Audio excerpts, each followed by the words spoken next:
وعلى آله وصحبه أجمعين أما بعد فأعوذ بالله من الشيطان الرجيم بسم الله الرحمن الرحيم ألف لام ميم را تلك آيات الكتاب والذي أنزل إليك من ربك الحق ولكن أكثر الناس لا يؤمنون الله الذي رفع السماوات بغير عمد ترونها ثم استوى على العرش وسخر الشمس والقمر كل يجري لأجل مسمى يدبر الأمر يفصل الآيات لعلكم بلقاء ربكم توقنون وهو الذي مد الأرض وجعل فيها رواسيها وأنهارا ومن كل الثمرات جعل فيها زوجين اثنين يغشي الليل النهار إن في ذلك لآيات لقوم يتفكرون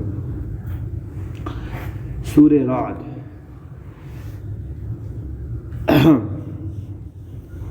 مدنی سورت ہے، 43 اس کے اندر آیات ہیں اور 6 رکوع ہیں۔ 3 عنوان ہیں اس سورت کے۔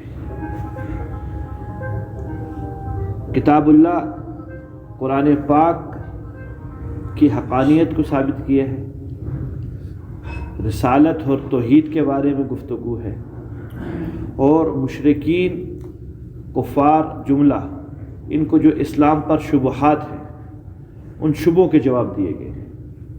تو یہ 3 بنیادی عنوان ہیں اس سورت کے۔ ضمن کے اندر احکام بھی کچھ نہ کچھ آئیں گے۔ اسلام کی جو اساس اور بنیاد ہے وہ میرے محترم ساتھیوں ہے ہی ان 2 باتوں پر، جس سے ساری اسلام کی عمارت کھڑی ہوتی ہے۔ اس کے اوپر پہلی چیز توحید ہے اور اس کے بعد وہ ہے رسالت ہے۔ اس کے اس بات پر، توحید اور رسالت صحیح ہونے پر، اسلام کی جتنی عمارت ہے، یعنی ارکان اسلام 5 بڑے، اس کے علاوہ دیگر معاملات، معیشت، معاشرت، ساری اسلامی طرز پر وہ کھڑی ہے۔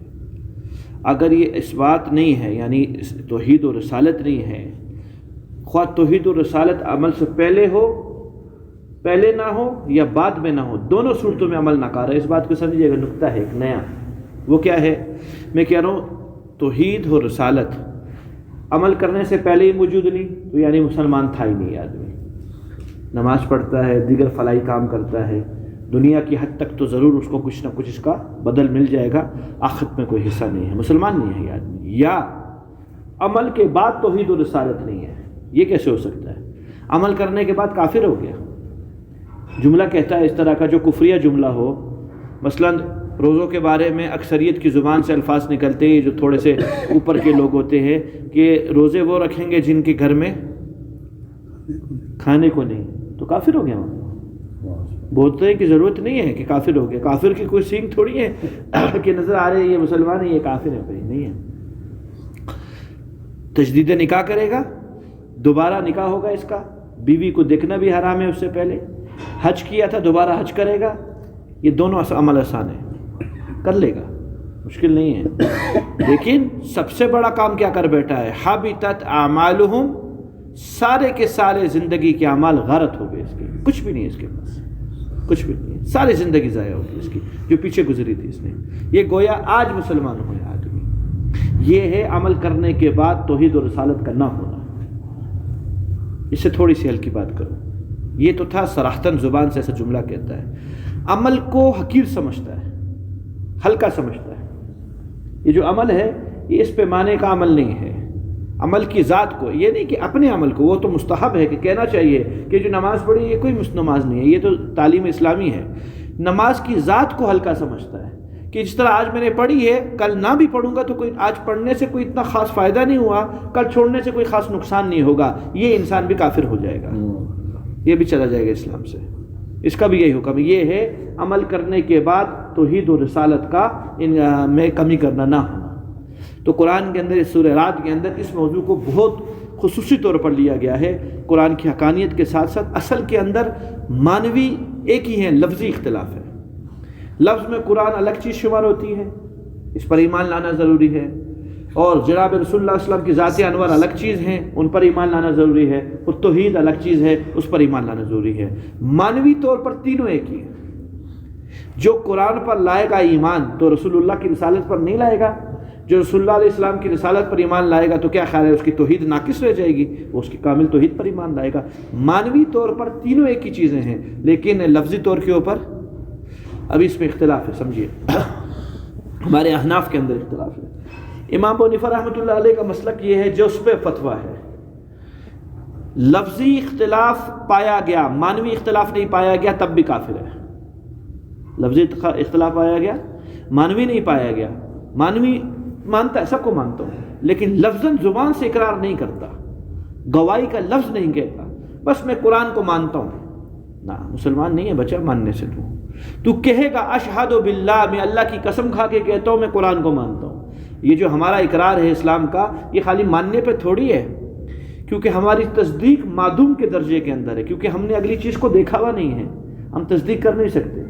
ہم نے قرآن اترتے دیکھا ہے، ہم نے جناب رسول اللہ کو دیکھا ہے، اللہ کی ذات کو دیکھا ہے، تو ہماری تصدیق نہ ہونے کے برابر ہے۔ اس لیے گواہی کا لفظ لے گا، اشہد اللہ الہ الا اللہ، اذان نہیں سنتے، میں گواہی دیتا ہوں اللہ ایک ہے، اب تصدیق پکی ہوگی اس کی۔ اشہد ان محمد رسول اللہ، میں گواہی دیتا ہوں اللہ کے رسول ہیں آپ صلی اللہ علیہ وسلم، ایسے قرآن کے بارے میں گواہی دیتا ہوں۔ صاحبین فرماتے ہیں امام ابو حنیفہ، امام محمد اور امام یوسف رحمۃ اللہ علیہ، بس جملہ اسلام پر ایک دفعہ کہہ دے میں مسلمان ہوں، اور بحث نہ کرے آگے فروعات کے اوپر، کتاب کا نام نہ لے، اللہ کے نبی کا نام نہ لے، پھر بھی یہ مسلمان ہے، کسی نہ کسی پیمانے پہ ٹھہرایا جائے گا۔ لیکن نہیں، اصل بات کیا کہی ہے؟ اصل بات ایک ایک جز پر ایمان لانا شرط ہے، ایک ایک جز پر، ایک ایک شے پر اسلام کی ایمان لانا شرط ہے۔ روزے پر ایمان لانا شرط ہے، زکوٰۃ پر ایمان لانا شرط ہے، حج پر، فلاں پر، ساری معیشت، ساری معاشرت کے اوپر ایمان لانا شرط ہے، ضروری ہے۔ اچھا جی، بہت سی چیزیں ایسی ہیں جن کا علم ہی نہیں ہے، ہم ابھی تک اپنے حقوق کو پہچانتے ہی نہیں ہیں کہ ہم پر واجب کیا کیا چیزیں ہیں۔ ہم سرسری طور پر 4-5 چیزوں کو جانتے ہیں۔ واجب کیا ہے؟ بیوی کی بات کر لیں، ہم سب کی کیا ہے؟ ایک قسم کی مخدوم ہے، خادمہ ہے۔ بہت بڑا دیندار ہوگا، اس کے حقوق کیا سمجھے گا؟ کپڑا مانگے تو دے دو، گھر مانگے تو دے دو، خوراک مانگے تو دے دو، کوئی فرمائش کسی موقع پہ کر دے تو پوری کر دو، دیندار ہے، بس ختم۔ کلکم مسئول کلکم رائن وکلکم مسئول عن رعیتہ، حدیث کیا کہتی ہے؟ تم میں سے ہر ایک نگہبان ہیں اپنی رعایا کے بارے میں، اور تم ہر ایک سے تمہاری رعایا کے بارے میں پوچھو گی۔ بیوی رعایا میں سے ہے، بیوی کس میں سے بھیا؟ رعایا میں سے ہے۔ کپڑے کی پوچھو گی، مکان کی پوچھو گی، کھانے کی پوچھو گی، فرمائش کی پوچھو گی، بجائے پوچھو گی، ساتھ ہی اس کے دین کی بھی پوچھو گی، تجھ سے تیری اولاد کے بارے میں، تجھ سے ان کے دین کے بارے میں پوچھو گی۔ اس حقوق کو میں نہیں جانتا، میں اپنے فراغت کے وقت کو اپنی دیگر مشغولیات کے اندر لگاتا ہوں۔ بہت بڑا دیندار ہوگا، نعتیں سن لے گا، بہت بڑا دیندار ہوگا، کیا کر لے گا؟ نعتیں سن لے گا، اپنے آپ کو وجدی کیفیت کے اندر سمجھے گا، مستحب کا درجہ بھی نہیں ہے، میں سچی بات کہہ رہا ہوں۔ اور بیوی کو دین پہ لانا واجب اور فرض ہے، اولاد کو دین پہ لانا واجب اور فرض ہے، یہاں نہیں آئے گا۔ حقوق نہیں جانتا ہے، کیا نہیں جانتا ہے؟ حقوق نہیں جانتا ہے۔ بیوی کے نخرے اٹھانا بیوی کا حق ہے، فرض ہے۔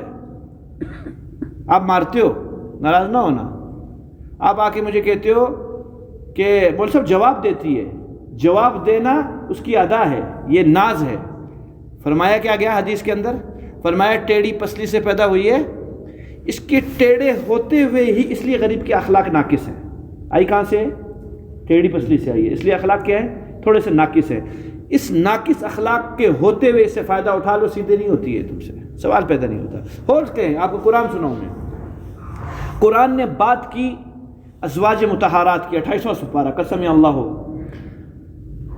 تھوڑا سا گلہ کیا ہے۔ گلہ یہ کیا ازواج مطہرات سے، آپ نان نفقے میں زیادتی مانگ رہی ہو جناب رسول اللہ صلی اللہ علیہ وسلم سے، جو حضرت جی کا مزاج نہیں ہے۔ حضرت کا مزاج خود سے بھی دنیا سے دوری ہے اور اپنے متعلقین کے بارے میں بھی یہی چاہتے ہیں یہ بھی دنیا سے دور رہیں. نان نفقہ جتنا دیا جا رہا ہے کافی ہے تمہارے لیے, تم اپنے خرچ کے اندر اضافہ مت مانگو, ٹھیک ہے. اور کئی حدیثیں ایسے آئی ہیں جس میں ناز اٹھایا ہے آپ صلی اللہ علیہ وسلم نے اپنی بیویوں کا, جس کو آپ آسان لفظوں میں نخرہ بول لو, جس میں آپ آسان لفظوں میں جواب بول لو کہ یار یہ آگے سے جواب دے رہی ہے. میں آج کے زمانے میں بات کر رہا ہوں, اور قرآن نے اس چیز کی تردید نہیں کی ہے, کر سکتی ہے, حق ہے عورت کا. توحید رسالت کو ماننے کے بعد میں آپ کو اسلام کی امارت بنوا رہا ہوں اور وہ حقوق بتلا رہا ہوں جو کہ مجھ میں اور آپ میں کمی ہے, بہت کمی ہے. ہم ان حقوق کو پہلی بات جانتے ہی نہیں ہیں. شور زیادہ سے زیادہ میں نے کہا اپنا حق یہ سمجھتا ہے کہ بھائی ان کی دنیاوی ضروریات کو پورا کرنا میرے ذمہ ہے, اس لیے میں نے اس سے نکاح کیا ہے. اس کے کھانا پورا کرو, اس کا لباس گرمی سردی کا پورا کرو, اس کو کیا نام ہے چادر پہناؤ, اس کو حیا کی چیز دو, فلان دو. اس چیز کو ہم سمجھتے ہیں, اس چیز کو ہم نہیں سمجھتے, بلکہ ہم گلہ کرتے ہیں آ کے کہ جی حضرت جواب دیتی ہے میں کیا کروں, مار سکتا ہوں؟ کبھی نہیں مار سکتا, گناہگار ہوگا تو, عند اللہ مجرم ہوگا. اگر اس کے جواب دینے کے اوپر وہ کیا نام ہے تو اس کو مارے گا تو یہ اس کا حق ہے. نہیں سمجھ میں آئی یہ بات؟ ہاں, عورت کو کہا گیا تو مخدوم بن کے رہے, اور مرد کو کہا گیا تو اس کو خادم مت سمجھ, کبھی بھی نہ سمجھ. دونوں کو الگ الگ حکامت دیے ہیں, الگ الگ حکامت دیے. خیر جی یہ بات کسی اور سمت میں چلے گی. تو عرض یہ کر رہا تھا اس کے ساتھ خاوند کیا حقوق کیا ہے؟ شاوت کے حقوق شیخ, خاوند کیا حقوق کیا ہے اس میں؟ خاوند کے عورت کے اوپر صحیح کہہ رہے ہیں نا, اپنے بھی تو پتہ ہونا چاہیے نا, دے رہے تو کچھ لے بھی تو نا, ٹھیک کہہ رہے نا. حضرت اس سے بڑا حق کیا ہوگا؟ معاذ رضی اللہ تعالیٰ عنہ یمن سے ہو کے آئے تازہ, حضرت نے وہاں کے نصارہ کو دیکھا, وہ اپنے آقا کو سجدہ کر رہے تھے. حضرت معاذ رضی اللہ نے سلام کرتے ہیں پہلے آپ اسلام کو سجدہ کیا. اللہ کے رسول نے کہا اٹھ سر اٹھا, یہ کیا کر رہے تو؟ کہا رسول اللہ آپ زیادہ حقدار ہو. وہ حسائی لوگ نہ منہ نہ متھا, ان کو لوگ سجدے کر رہے ہیں, آپ اتنی بڑی ذات ہے, آپ زیادہ مستحق ہیں آپ کو سجدہ کرنا. سجدے کے قابل صرف اللہ کی ذات ہے. ہاں اگر میں اجازت دیتا کسی کو تو خاتون کو اجازت دیتا کہ وہ اپنے مجازی خدا کو سجدہ کرے, اپنے شوہر کو. اس سے بڑا حق اور کیا ہے؟ خدا کی نافرمانی نہیں ہو سکتی, یہ مجازی خدا قرار دیا گیا ہے, اونچا بھی نہیں بول سکتا. علامہ عبداللہ قسطلانی رحمۃ اللہ علیہ فرماتے ہیں میں 90 سال عہدہ قضا پر رہا. کتنے سال؟ چیف جسٹس عہدہ قضا پہ, قاضی القضاء 90 سال رہا. 98% جو میرے پاس مسائل آئے وہ طلاق کے تھے, اور ان 98% مسائل میں نے 2 چیزیں مشترک پائی گئیں جس کی وجہ سے طلاق ہوئی تھی. حضرت آپ کی بات کا جواب دے رہا ہوں میں. نمبر 1, غصے میں ڈوبا مرد اور آگے سے جواب دینے والی احمق عورت, جس کی بنیاد کے اوپر طلاق ہوئی تھی. جب یہ غصے میں تو سائڈ پہ ہو جا, تھوڑی دیر کے بعد آ جائیو, پھر معاملہ ٹھنڈا کر لینا. یہ آگے سے زبان دراز ہے, تو آگے پیچھے ہو جا, پھر تھوڑی دیر کے بعد آ کے معاملہ پلٹ دینا. اس جگہ کے اوپر تو شیخ کبھی سوال پیدا نہیں ہوتا, ایک پلیٹ کے اوپر دونوں راضی ہو جاویں. اختلاف رہے گا ہر حال کے اندر, طبائع الگ ہیں, مختلف طبیعتیں ہیں. عورت کو کہا گیا چوں چرا بھی نہ کرے, یہاں تک کہا گیا بغیر بولے شوہر کی خدمت کرتی ہے عورت, بغیر بولے. ایک یہ کہ یار ٹانگوں میں درد ہے ٹانگ دبا, اور ایک یہ ہے کہ بغیر بولے ٹانگیں دبائے. کا 70 سال کی نماز اور روزوں کا ثواب ملے گا اس کو. بغیر بولے آ کے ٹانگیں, فضائل سنائے اس کو, ہمت کرے گی, آپ کا کام بھی بنے گا, اس کا بھی بنے گا. نہیں سمجھ میں آتی ہے, ٹانگیں دبائے گی, لیکن اعلیٰ نہیں ہے, نہ دبائے, نہ خود دباؤ, وہ نہ دبائے, اعلیٰ نہیں ہے. کیوں؟ اس بات پر اللہ تعالیٰ نے بخشش فرمائی تھی. کوئی معاملہ بگڑا بیوی کا, یہ کہہ کے چپ ہو گیا, حالانکہ نہ حق تھی خاتون, آدمی حق پہ تھا, اللہ کی بندی ہے, غلطی ہوگی, کیا ہے, انسان نے مجلس چھوڑ دی اس نے. اللہ تعالیٰ نے کہا جہاں تیرا زور چلتا تھا تو نے زور نہیں چلایا, میرا زور تجھ پہ چلتا ہے, میں بھی نہیں چلاتا, جا تجھے معاف کرتا ہوں. اس پہ بخش دیا اللہ تعالیٰ نے. حتی الامکان تسامح کرے, چھوڑے. بڑی قربانی ہے شیخ اس کی ہم پر, بہت قربانی. ہمارے پر اتنی قربانی نہیں ہے, اس کے اوپر زیادہ خبر نہیں ہے. بس غلطی یہ سمجھی ہوئی ہے, عورت نے اپنا سب ذمہ داری گھر کا خانہ دارہ سمجھا ہوا ہے, بس اس کو وقت پہ کھانا پکا کے دینا ہے. یہ میں آپ کو سلیقے والی عورتوں کی باتیں بتا رہا ہوں. اس کو وقت پہ کھانا دینا ہے, اس کے کپڑے استری کر کے دینے ہیں, جو اس کی چاہتے ہیں, ضروریات ہیں, وقت پہ پوری کرنی ہے. یہ عورت اپنا سمجھتی ہے فرض. آدمی کیا سمجھتا ہے, میں نے جو آپ کو گنوائی, کھانا پینا رہائش فلان, یہ اپنا, اس کو خوش رکھنا ہے میں نے. اس کے علاوہ نہ اس کو فرض ہے عورت کے اوپر, اگر آدمی نماز نہ پڑھے اس کو نماز کے لیے اٹھوانا فرض ہے, واجب ہے. پوچھو گی اس عورت سے, اس مرد سے پوچھو گی کہ یہ عورت کیا نام ہے. یہ پورا ایک موضوع ہے, انشاءاللہ زندگی نہیں کبھی اس پہ پوری تفصیل سے بات کروں گا. کیا نام ہے, اس عورت, اس مرد پہ فرض ہے کہ عورت کو دیندار کے اوپر لائے. اس کی اصلاح کرے. عورتوں کے اندر بڑی ہوتی ہے، عورت غیبت کر رہی ہوتی ہے، نہیں روکتا اس کو. تیری اماں نے یہ کہا فلان کا نہ کہا، نا بھائی غیبت ہے، روکتے پیار محبت سے. زبان کی بھی غیبت ہے، دل کی بھی غیبت ہے. ہم تو اس چیزوں کو سمجھتے ہی نہیں ہیں بالکل بھی. جنید بغدادی رحمۃ اللہ علیہ مسجد کے اندر ایک ہٹا کٹا آدمی بھیک مانگ رہا تھا. حضرت نماز سے فراغت کے پاس سے گزر رہے تھے، جب ساتھ اس طرح بھی ہم باہر جا رہے ہیں تو ایسے دل میں بات آ گئی. اتنا موٹا تازہ آدمی کوئی کام کاج کیوں نہیں پتہ نہیں کرتا، یہ خام خواہ بھیک مانگتا ہے. بس یہ دل میں بات آ گئی. حضرت رات کو آرام کے لیے جب سوئے تو خواب دیکھتے ہیں. خواب کیا دیکھتے ہیں؟ کوئی ان کو مردار گوشت کھلا رہا ہے. انہوں نے کہا میں کیوں کھاؤں، حرام ہے، مردار گوشت میں نہیں کھاؤں گا. کہا کیوں؟ زندہ ہونے میں مردار گوشت کھا لیا، شرم نہیں آئی، خواب میں مردار گوشت کھاتے ہوئے شرم آ رہی ہے. میں نے تو کسی سے کوئی بات بھی نہیں کی، کیسے کھایا؟ کا کیا خیال ہے؟ دل کی غیبت کو غیبت نہیں سمجھتا؟ تو نے فلاں بندے کے بارے میں گزرتے ہوئے دل میں یہ بات نہیں کی؟ او ہو، اب اس کے سے معافی مانگنے کے لیے جا رہے ہیں. رستے میں ایک بندہ ملتا ہے، عجیب پارسا طبیعت آدمی ہے، بڑا دیندار حلیے سے لگتا ہے. وہ پہلے سے ان کو دیکھتے ساتھ قرآن پڑھتا ہے کہ اللہ تعالیٰ ندامت کرنے والوں کی ندامت کو قبول فرما کر معافی دے دیتے ہیں. کہا تو کون؟ کہا وہی ہوں جس کی غیبت کی تھی تو نے. کہا تیری تو حیت اس ٹائم پہ کچھ اور تھی. کہا تیرے امتحان کے لیے آیا تو میں فلاں درویش ہوں. کہ جنید بغدادی مقام پہ پہنچا ہے، ابھی تک فیل ہو جائے گا. فیل ہو گیا جنید بغدادی. نہیں سمجھتے بھیا، ہم نہیں سمجھتے ان چیزوں کو. عورت غیبت کر رہی ہے نہیں روکتے اس کو، خود جا کے کرتے ہیں، اس کے سامنے نہیں روکتے. نقصان کیا ہوتا ہے حضرت؟ بچہ ہمیشہ خوشگوار ماحول سے تربیت پاتا ہے. ان دونوں کے منہ بنے ہوئے ہیں، وہ اس کو نہیں دیکھتی، وہ اس کو نہیں دیکھتی، وہ اس سے بات کو تیار نہیں، یہ اس سے بات کو تیار نہیں، تو اس پہ کیا بنے گی؟ ہمیشہ خوشگوار ماحول سے بچہ دیندار بنتا ہے. اس کے بعد ان کی بہت زبردست قسم کی دینداری بچے کے اوپر اثر کرتی ہے. جیسے باپ کرے گا وہ بچہ ایسا کرے گا. اب کھانا یوں کھاتے ہیں، اب 4 سال کا 3 سال کا بچہ اس طرح بڑا مشکل سے بیٹھتا ہے، لیکن وہ میرا بچہ دیکھتا ہے کہ یہ باپ میرا اس طرح بیٹھ کے کھانا کھاتا ہے، وہ بڑی مشکل سے کبھی ایسے ہو رہا ہے کبھی یہ، لیکن نہیں، وہ شریعت کو نہیں چھوڑ رہا ہے کہ وہ کیا کہتا ہے کہ یہ اس ترتیب کے اوپر کھا رہا ہے، بڑے ہو کر وہ اس ترتیب کے اوپر ہو جائے گا. ہاں جو خراب چیزیں وہ سیکھ رہا ہے، اب اس کو بہت پیار محبت سے بھی سمجھا دو، اس کی سمجھ میں نہیں آ رہی، وہ خراب چیزوں پہ آیا ہے، ڈٹا ہوا ہے، کیونکہ باپ سے ماں سے یہی سیکھا ہے، گھر والوں سے یہی سیکھا ہے. تو شیخ یہ میاں بیوی کا دین ہونا، خوشگوار ماحول ہونا آگے آنے والی نسلوں کے لیے، اس لیے تو آپ نے روایات میں پڑھو گے. میرا سارا درس میاں بیوی کے حقوق پہ چلا گیا. کیا نام ہے، شیطان جتنا اس چیز سے راضی اور خوش ہوتا ہے، باقی کسی عمل سے، نماز چھڑانے سے اتنا خوش نہیں ہوتا ہے، چوری کروانے سے اتنا خوش نہیں ہوتا ہے، قتل کروانے سے اتنا خوش نہیں ہوتا، کسی کو کافر بنانے سے اتنا خوش نہیں ہوتا جتنا میاں بیوی میں جھگڑے سے خوش ہوتا ہے. کہا تو کام کر کے آیا ہے، تو نے جو کیا، کیوں؟ کہ نسلوں کو خراب کر کے آیا ہے. یہاں تو خالی ایک بندے کی نماز چھڑوائی ہے، ایک بندے نے قتل کیا ہے، یہاں تو نسلیں تباہ کر کے آیا ہے. بچے یہی دیکھیں گے، وہ آگے یہی کریں گے، وہی آگے کریں گے، ختم، لین لگ جائے گی. حضرت جی آخری بات کیا کہ اپنے موضوع پہ میں آتا ہوں. اگر اولادوں کے اندر اگر ماں باپ کے اندر اولادوں کی تربیت کا وہ دھیان نہ رہا جو کہ مطلوب ہے، تو امام بخاری جیسا آدمی اپنی نسل نہیں بچا سکا. امام بخاری اسع الکتب بعد کتاب اللہ بعد فی ادیم السماء والارض، اس آسمانی پلڑے کے نیچے، اس آسمانی چمڑے کے نیچے قرآن کے بعد جو سب سے صحیح کتب ہے وہ کتاب بخاری ہے. اس کا لقب ملا اس کتاب کو. اولاد کمیونسٹ ہو گئی. مسلمان کا مسئلہ نہیں رہا، نماز روزے کا نہیں مسئلہ رہا، اولادوں نے اللہ کو ماننا انکار کر دیا، اولاد کمیونسٹ ہو گئی. کیا تھا؟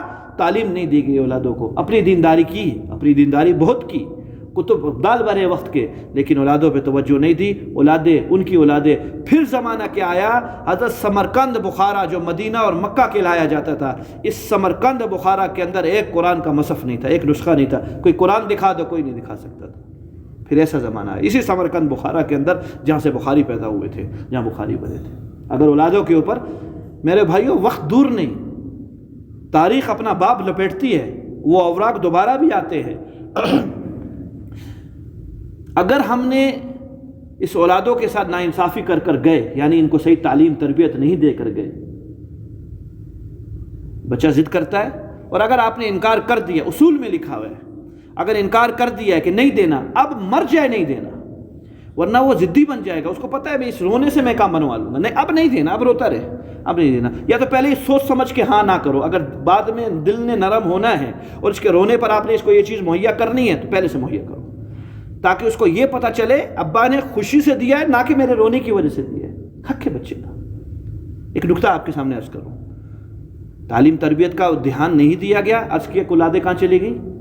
کمیونسٹ ہو گئی۔ تو تاریخ دھرتی ہے، یہ نہ ہو میرے بھائیوں ہماری تاریخ یہ دوبارہ دھرے اور ہمارے بچوں کے ہاتھ ہمارے گریبانوں کے اندر ہو۔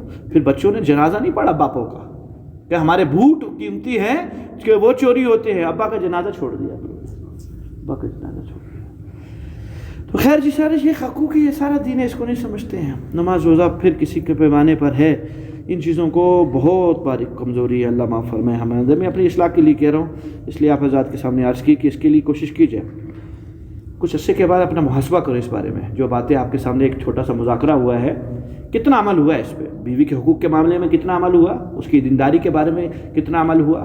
ہاں، فضائل اعمال کی کتاب شروع کرائی جائے کر کے، عورت کو دیندار بنانے کی کوشش کیجیے کسی نہ کسی طریقے سے۔ صحابیات کی زندگی سنیں گی، فلاں فلاں فلاں، پھر خود بولے گی، یہ اس طرح بننا ہے۔ اس کو بننے کے لیے پھر اس کو مسائل کی ضرورت پڑے گی، اس کے مسائل سے آگاہی کے لیے علماء سے رابطہ کیا جائے کہ جی عورت کا فلاں مسئلہ کیسا، عورت کا فلاں مسئلہ کیسا، بڑے نازک مسائل ان غریبوں کے، ان کا تو دین ہی بڑا خطرے کے اندر پڑا ہوتا ہے۔ نماز ہو رہی ہے، نماز نہیں ہو رہی ہے، کس موقع پہ ہو رہی ہے، کس موقع پہ نہیں ہو رہی ہے، سب شور کے ذمہ بھی ہے، پتہ کریں گے۔ تو جی سورہ رعد کا مفہوم یہ نکلا، 3 بڑے موضوعات، قرآن کی حقانیت، اس کو ثابت کیا اس صورت کے اندر، اس کے بعد توحید اور رسالت کے بارے کے اندر بات، اور تیسرے نمبر پر کفار کو جو شبہات ہے اسلام کے بارے میں، ان شبہات کا جواب دیا گیا ہے۔ تو ابتدا کی ہے حروف مقطعات سے، الف لام میم را، یہ سارا علم ازلی اور ابدی ہے جو اللہ تعالیٰ کے علم کے اندر محفوظ ہے۔ اللہ کے علم ذاتی ہے، کسی کے محتاج نہیں ہے، اللہ کی طرف سے یہ علم آیا ہے۔ مقام مزید پر اللہ تعالیٰ اس کی جھلکیاں دیں گے، کل قیامت کے دن ایک میدان لگے گا، عجیب و غریب قسم کا منظر ہوگا، کائنات کا ہر جنتی جناب آدم علیہ السلام سے لے کر قیامت تک آنے والا آخری انسان، جو جنتی ہوں گے، جہنمی جہنم میں جا چکے ہوں گے، اس مقام کے اندر جمع ہوں گے، سب کو خوبصورت سے خوبصورت کرسیوں کے اندر بٹھایا جائے گا، اعزاز و اکرام ہوگا، نعمتیں دی جائیں گی۔ اس کے بعد اللہ تعالیٰ دیدار کروائیں گے، دیدار کے بعد اپنا علم ازلی اور ابدی اللہ بیان فرمائیں گے، میں کون ہوں، میرا علم کیسا ہے۔ پھر یہ سب کچھ اللہ تعالیٰ بیان فرمائیں گے جو ہم سے آج چھپایا گیا ہے۔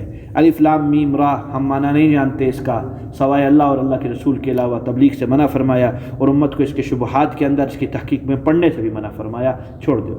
اسی طرح ایمان لاؤ جیسے یہ لفظ لکھے ہیں، اللہ اس کی حقیقت کیا ہے، اور آپ جو حقیقت جانتے ہو اللہ میں اس حقیقت پر ایمان لاتا ہوں، مجھے اس حقیقت کا معلوم نہیں ہے۔ آگے چلیے، تلک آیات الکتاب، اللہ فرما رہے ہیں جو اس صورت کے اندر آیات آئیں گی یہ بھی کتاب کی آیات ہیں، یعنی قرآن کی آیات ہیں، اور یہ کہ حق ہے۔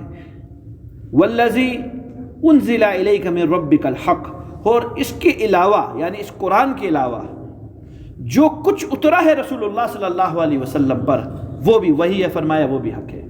خالی وہی قرآن میں منحصر نہیں ہے، اللہ کے رسول صلی اللہ علیہ وسلم پر خالی قرآن نہیں اترا، وما ينطق عن الهوى ان هو الا وحی یوحی، نبی جب بھی بولیں گے اپنی خواہش نفس کی وجہ سے نہیں بولیں گے، ان کی زبان سے اللہ ہی کی کلام نکلے گا۔ فرق ہوگا تھوڑا سا قرآن اور دوسری وحی کے اندر۔ قرآن میں لفظ بھی اللہ کے انتخاب شدہ ہوتے ہیں اور معنی بھی اللہ کے انتخاب شدہ ہوتا ہے۔ یہ جو لفظ آئے ہیں یہ رسول اللہ صلی اللہ علیہ وسلم کی زبان اطہر کے نکلے ہوئے لفظ ہیں، لیکن ہیں لفظ اللہ رب العزت کے، گویا قاصد ہوئے، اصل متکلم حضور صلی اللہ علیہ وسلم ہے، اللہ رب العزت ہے، سفارت کا کام کیا آپ صلی اللہ علیہ وسلم نے، آپ کے واسطے سے امت تک یہ الفاظ پہنچے۔ اور جی ان حروف کا معنی وہ بھی اللہ کے نبی اسلام کا نہیں ہے، وہ بھی اللہ کا معنی ہے کہ تلک آیات الکتاب، یا اس سے مراد کیا لیتے ہیں اللہ تعالیٰ، وہ بھی اللہ کی مراد ہے، آپ صلی اللہ علیہ وسلم کی مراد نہیں، یہ ہے قرآن۔ باقی جو وحی اتری ہے حضور صلی اللہ علیہ وسلم پر وہ قرآن نہیں ہے، وہ اس کو حدیث کا درجہ دیتے ہیں۔ وہ کیا ہے جی، مراد اور معنی تو وہی ہوتا ہے جو اللہ کا ہے، الفاظ حضور صلی اللہ علیہ وسلم کے ہوتے ہیں۔ الفاظ اللہ تعالیٰ اس لیے کیونکہ الفاظ بشر کے ہو گئے، پھر سنو عقیدہ، الفاظ کس کے ہو گئے، بشر کے، اس لیے قرآن نماز میں نہیں پڑھ سکتے، حدیث اس لیے نماز میں نہیں پڑھ سکتے، سورہ فاتحہ کے بعد کوئی حدیث پڑھ دوں میں نہیں پڑھ سکتے۔ معنی بے شک حدیث کے کس کے ہیں، اللہ تعالیٰ ہی کے معنی، لیکن الفاظ کس کے ہیں، حضور صلی اللہ علیہ وسلم کے الفاظ ہیں۔ قرآن میں لفظ بھی اللہ رب العزت کا ہونا چاہیے، معنی بھی نماز میں لفظ بھی اللہ کا ہونا چاہیے اور معنی بھی اللہ تعالیٰ کا ہونا چاہیے، اس لیے نماز کے اندر قرآن پڑھا جاتا ہے، حدیث نہیں پڑھی جاتی ہے۔ التحیات کے بعد نماز ختم ہو چکی ہوتی ہے.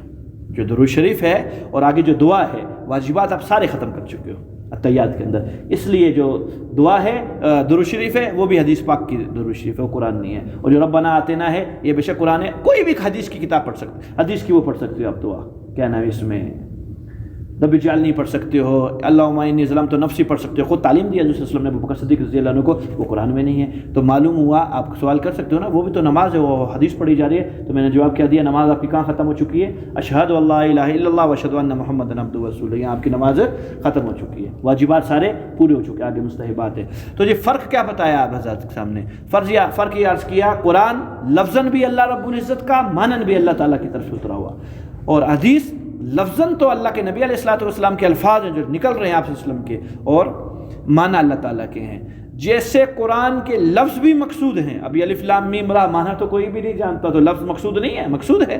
ایسے حدیث کے بھی لفظ مقصود ہیں، اپنی طرف سے تبدیل بھی نہیں کر سکتے. یہاں تک الفاظ فرمائے ہیں، من کذب علی متعمدا فلیتبوأ مقعدہ فی النار، جس نے جان بوجھ کر مجھ پر جھوٹ بولا، خواہ لفظی جھوٹ بولا یا مانوی جھوٹ بولا، وہ جہنم میں اپنا ٹھکانہ بنا لے. حدیث نہیں ہے، حدیث بولتا ہے، کہتا ہے یہ حدیث ہے. کہاں کی آئی حدیث ہے؟ کوئی حدیث نہیں آئی ہے. نہیں سمجھ میں آئی؟ پتہ نہیں کیوں ڈرنے لگتا ہے ان ظالموں کو. دھڑلے سے اللہ کے رسول اللہ علیہ وسلم کے اوپر بات کرتے ہیں، دھڑلے سے. یہ فرمایا حضرت نے، اللہ کے کچھ بھی نہیں ہے. کہاں ہے؟ دکھا حدیثوں کے اندر. آخر کہیں تو کتاب میں پڑھی ہوگی تو دکھا تو صحیح کون سی حدیث کے اندر آئی ہے. کوئی نظر نہیں آتی ہے. آج علی رضی اللہ عنہ نے فرمایا میں یہ 40 قبریں بنائی ہو. کتنی بنا لی ہو؟ 40 بنا لی ہو، تاکہ بھائی مجاوروں کو آسانی ہو نا، دور نہیں آ سکتے، قریب والی قبر پہ آ جائیں فاتحہ پڑھنے کے لیے، امت کو آسانی دے کے جائے. کہاں یہ لکھا ہوا؟ بکواسات ہے صرف، کچھ بھی نہیں ہے. خوف نہیں اللہ تعالیٰ کا. تو فرمایا وہ بھی حق ہے جو قرآن اترا، تلک آیات الکتاب، اور وہ بھی حق ہے جو رسول اللہ صلی اللہ علیہ وسلم پر اترا. وہ بھی وحی، یہ بھی وحی. آسان کریں، بہت آسان کریں بات کو. قرآن بھی وحی، حدیث بھی وحی.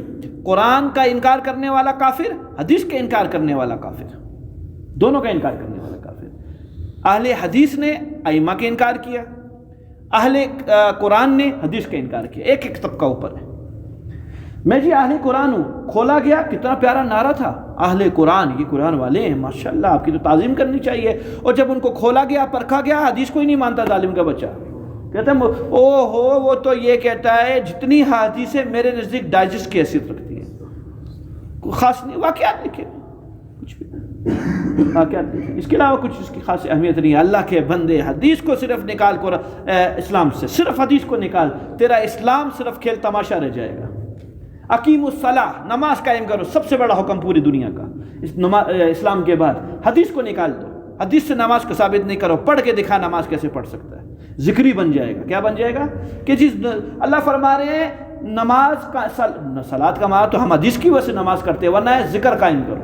صلاۃ کا کیا معنی ہے؟ ذکر قائم کرو. کسی کونے میں بیٹھ کے تھوڑی دیر کے لیے ذکر کر لو، نماز ہوگی. یہ تو رسول اللہ علیہ السلام نے بتلایا ہے. صلاۃ کا معنی نماز ہے. حضرت نماز کو کس کو کہتے ہیں ہمیں تو نہیں معلوم ہے. کہ اس حیت کا نام نماز ہے. یوں اٹھنا، یوں بیٹھنا، یوں تشہد، یوں سلام، یوں سجدے، یوں رکوع، یہ ہے نماز. ہاں حدیث کو نکالتے ہو تو تیرا دین مذاق بن جائے گا، تیرا دین سمجھ میں نہیں آئے گی. کیا کرنا ہے؟ صوموا رمضان، رمضان کے روزے رکھو. روزہ کس کو کہتے ہیں؟ حدیث کو نکال دو، روزہ آپ کا کچھ خودکشی بن جائے گی، روزہ آپ کا کچھ رہ نہیں جائے گا.